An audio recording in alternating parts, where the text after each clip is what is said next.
So hello everyone, I'm Devaa Haley Mitchell. I'm the co-founder of the Shift Network, and I'm here with Mark Matousek, who is a fascinating man. He is part of our faculty at the Shift Network.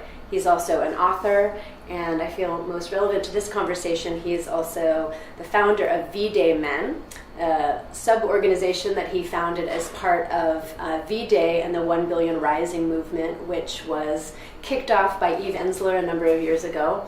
And I'm so happy to have you here. So thank you, Devaa. It's so good to see you. Well, I was really inspired to meet you and also to talk more in depth with you when I read this essay that or a blog piece, monologue you said, that really spoke about your background. And maybe you can just share a little bit about that background, your very personal story of why this whole issue matters to you.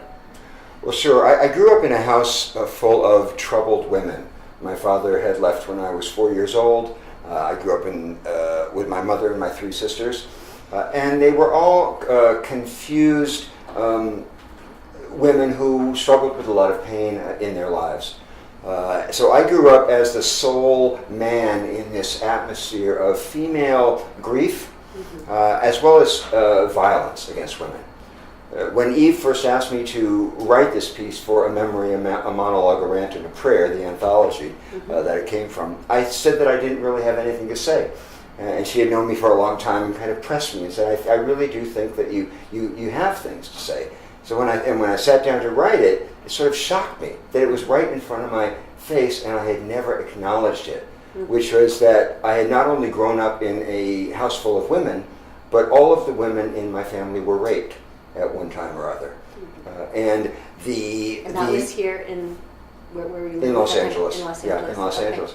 And I had never put those dots together before. Why maleness, violence, confusion around connection between the sexes, what was an issue for me. But when I realized that, I saw what a legacy of guilt I had toward my own masculinity, and a lot of uncertainty about what it is that makes a man, and is there a healthy masculinity, and how can I sort of forgive myself for what the members of my sex do in the world. So that became a long process of self-discovery for me, and it also led to V-Men. Tell us a little bit more about V-Men, because I think that's really significant as well. Well, V-Men is the male arm of V-Day, which Eve founded 20 years ago. They realized that until we address the problem of violence against women with men, we're not going to have any progress. You know, this is a human problem. It's not a woman's problem. In fact, some people say it's really a man's problem. So this was our first attempt to bring men into the conversation, look into what issues men have, not only around violence against women, but toward their own wounded masculinity. Yep. The question of the absent father is so big in our culture. Yes. And a lot of men who struggle with violence have actually not had healthy modeling from a father who was present in the house. Which was your experience as well. That was my experience as well, although it never turned to violence for me. Right. It turned instead to maybe a seeker, I think, because my love and pain were very closely connected for me at a really early age, and it was confusing. And that's, I think, one of the reasons that we become seekers, is to look for the source of our heart and why it's clouded by these stories and these painful things that happen.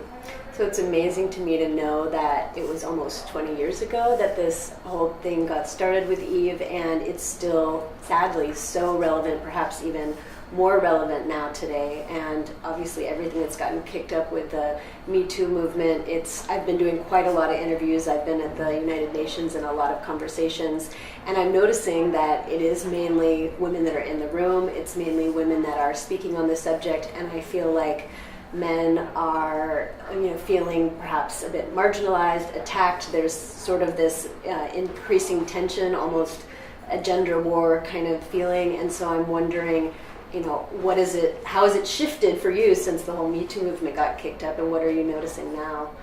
That's a great question.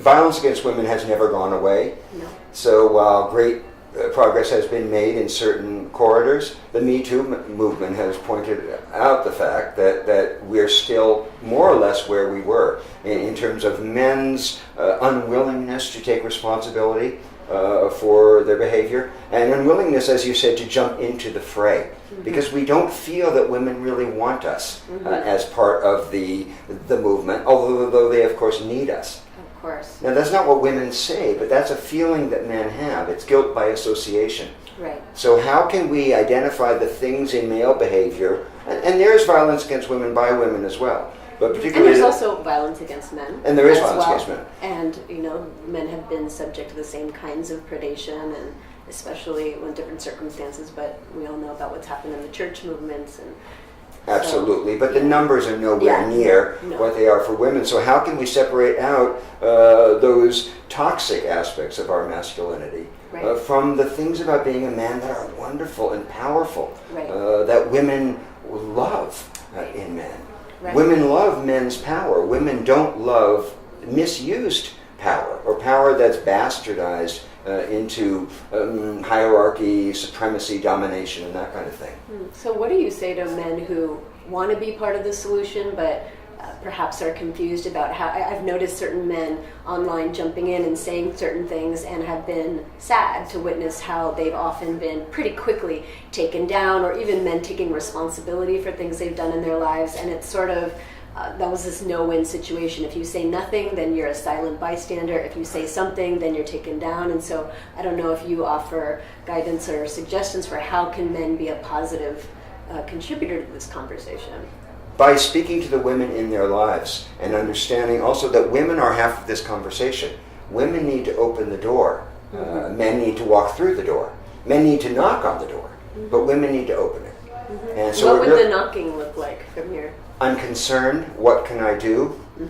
Is there something in my own behavior that I want to look at? Who are those people in my own life, the men who I can talk to about their conflicted masculinity or issues around violence or anger toward women?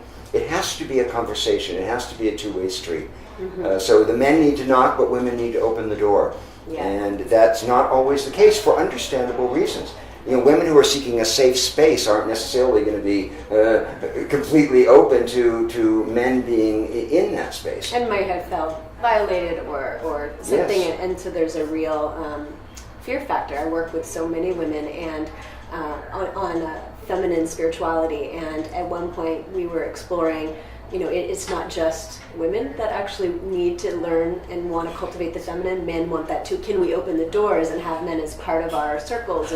And there's been a pretty polarized response from certain women saying, absolutely not, this is our safe space, and we want the safety and to be able to share, which is beautiful, but at the same time, it's sort of like, well, there's a healing that needs to happen here, and so, we're in that active exploration of how do we create safe spaces for women, but also, we're needing to come back together as well. And so, perhaps they don't happen at the same exact moment, but it's tricky. It's very tricky, and it's been tricky for me walking this line between V-Day and being a man in the world with all of that baggage that happens. How do we do that without threatening the people who we actually want to help and that we want to be more available for? And one way of doing that is what you were just saying about looking at the feminine in masculinity. This is extremely important, because as long as we're suppressing the feminine in our masculinity, we're going to be threatened by it in women. And we're going to be shutting down those things that make us feel vulnerable or too exposed, too receptive, that can enrich our male experience, but not until we stop being so afraid of being called feminine. For a little boy, there's nothing worse you can say than you're acting like a girl. Now, what's that about? This is something we really need to look at. As long as female or being a girl or being a woman is a put down for men, men are going to put down women.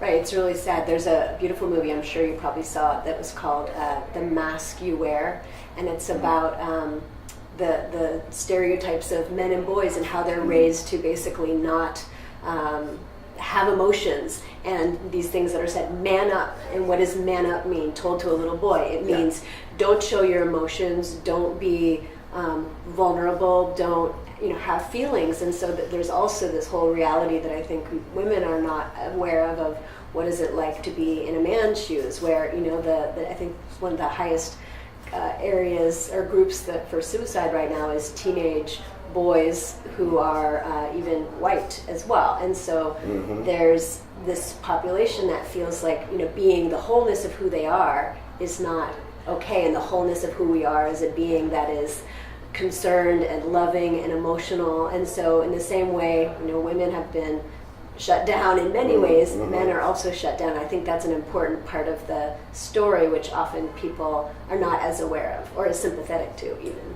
It's a huge part of the story. And we wonder why men have trouble with intimacy. Right. And men have trouble with making commitment. Right. And men have trouble with admitting their own frailties. Because that is, that's the antithesis of how we're trained and what we're told matters in manhood. Right. So for us to question that first, in fact, that's our nemesis. It's that cultural idea about manhood. Right. Unfortunately, a lot of men deflect that and take it out on women.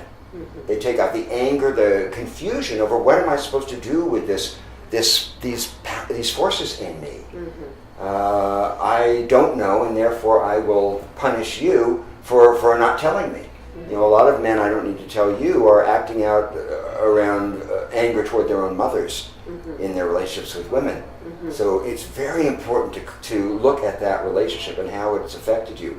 For me, it changed everything. When I saw how my relationship with my mother had completely shaped, even more than the absence of my father, my sense of myself as a man, things started to reveal themselves. And that's when I was able to get involved with this movement without feeling personally attacked.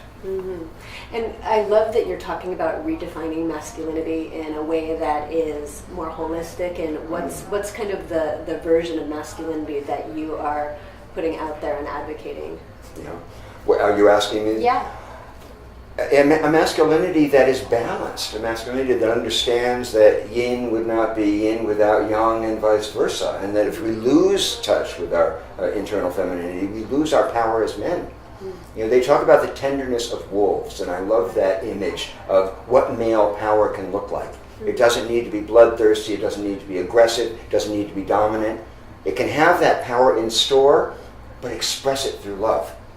And that's the magic combination. That's the sweet spot for a man, I think. I mean, it's so beautiful. It warms my heart to hear you talk about this. And I'm wondering, when you share that version of masculinity, how is it received by other men? Are people saying, yes, that's what we want? Or is there a, no, that's not right? Or what's the response? It's never no. It's always yes. It's always thank you so much for giving us permission to not know, to be weak, to be needy sometimes, to expose our soft underbellies. Men are grateful for that. We want nothing more than to be able to do that in the world. No one has ever said to me, stop it, I want to hold on to my macho image, because it's painful. Playing a man is extremely painful and hard and a lot of pressure. Being a man can be... It's a lot of pressure, I get that. But being a man can actually be a pleasure. When we forgive ourselves for that and separate out the machismo from masculinity. Those two really aren't the same thing. It's funny, I was working with a guy the other day who was raped when he was in college by a group of women. And at first when I heard this story, I had not heard anything like that before, and a red flag went up, and I thought, how true is this? And the more I worked with him, the more obvious it became that he was absolutely victimized in this situation. And he's been on a long journey to retrieve his trust, not only of others, but of himself, because he blames himself for how that happened. He blames himself for being too macho and then needing to sort of take it out on him. And he's had quite a confusing path. People don't take it seriously when you say that a man was molested by a woman in college. A lot of people roll their eyes and say, yeah, poor him. But in fact, for him, this was an abuse. This was a form of whether abuse. it happened to anyone. Yeah. Of any situation. Yeah. It's so interesting because I hear you talk about this beautiful reinvention of manhood, I'd say, and that men are saying yes and so hungry for it. And then here we are in a cultural context where we have Trump as our president right now, and there's this major backlash that feels against anything that is progressive perhaps, and there's a whole sector of society, and it seems like of white men who are feeling very threatened in many ways and wanting America to be great again, yes. which is some sort of, it seems like 1940s version of what greatness was, where men were very patriarchal and women were very much more submissive. So I'm curious, I'm wondering if maybe you're hanging out in certain groups of men that are a certain kind of man who's more receptive to this versus what's happening in the culture at large, or maybe you could comment on what you're seeing where it doesn't seem to be what the larger context is saying right now. That's a good point. Although I have traveled a lot and spoken to a lot of men in subcultures, Republican conservative subcultures, and there tends to be agreement about this. Okay. Yeah, especially among people under 40. Okay. Yeah, I feel like we're evolving out of this old idea of masculinity, and that the younger generation, right and left politically, both recognize that our gender stereotypes are rigid and outdated. Right. So, like I said, I've never heard a man say to me, no, I don't want to be more sensitive. No, I don't want to be more intimate with women. On the contrary, regardless of your politics. Mm-hmm. The good news about Donald Trump is that without him, we would not have the Me Too movement. Mm-hmm. So as detestable as some of his positions may be, the fact is this would not have happened without him laying the groundwork, without the Access Hollywood tape and all of that laying the groundwork. Mm-hmm. This would not have exploded. The Harvey Weinstein scandal would not have exploded to the degree that it did and continues to do. Mm-hmm. So what's good and bad luck? It's what's positive and what isn't when it comes to progress. It's hard to identify sometimes. Sometimes it really does require irritation and opposition to get us motivated. Mm-hmm. And thank God that's really what has happened for women. One other thing I wanted to ask you about is when I mentioned before that women are really needing safe spaces to have these kinds of conversations. Is that also true for men?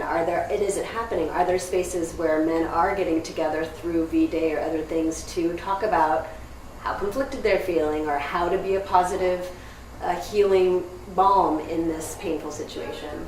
Yes, there are. Thank God. There are lots of groups, men support groups, anti-violence groups for men. A Call to Men, of course, is a wonderful group. And thank God there is a lot of activism around this. We can use more. Mm-hmm. What is going on within V-Day Men right now?